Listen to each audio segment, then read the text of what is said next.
This call is now being recorded.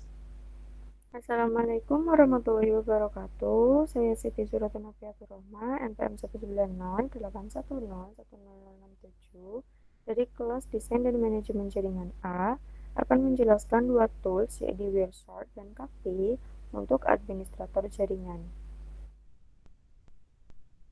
Yang pertama ada Wireshark. Wireshark merupakan program Network Protocol Analyzer atau program yang dapat menganalisa protokol jaringan yang cukup lengkap.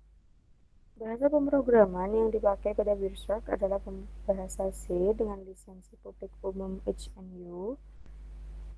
Tools ini banyak disukai oleh user karena interface-nya yang menggunakan GUI.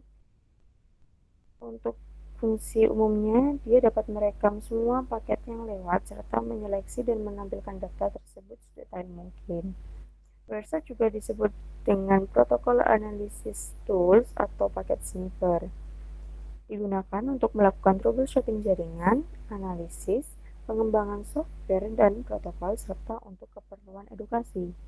Wireshark ini akan menangkap paket-paket data atau informasi yang berjalan dalam jaringan.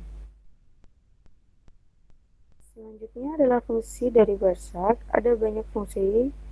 Di sini saya cantumkan beberapa yang umum. Yang pertama, dipakai oleh network administrator untuk menganalisa kinerja jaringannya.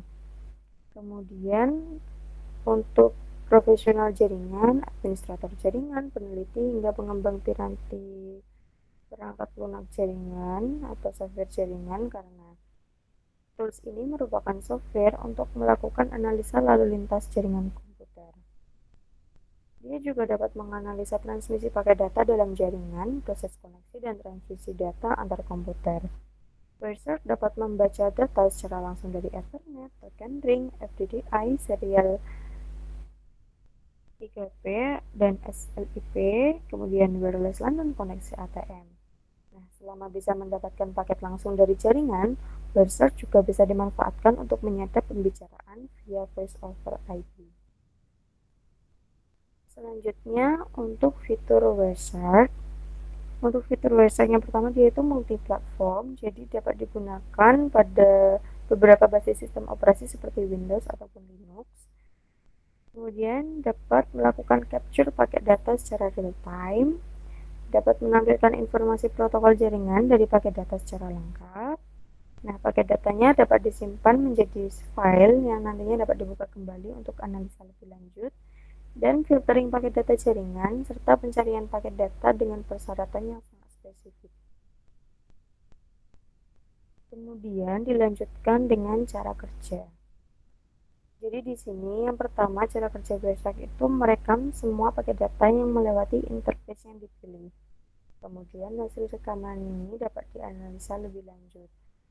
Nah, di sini kita dapat memfilter protokol apa yang diinginkan seperti TCP, HTTP, UDP, dan sebagainya. Wireshark juga dapat mencatat cookie, post, dan request.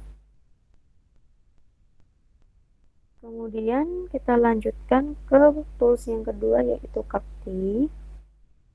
Kakti adalah aplikasi open source di mana diartikan sebagai tools pemantauan jaringan berbasis web dan alat grafik yang dirancang sebagai aplikasi front-end untuk open source ala data logging standar industri RRD tool.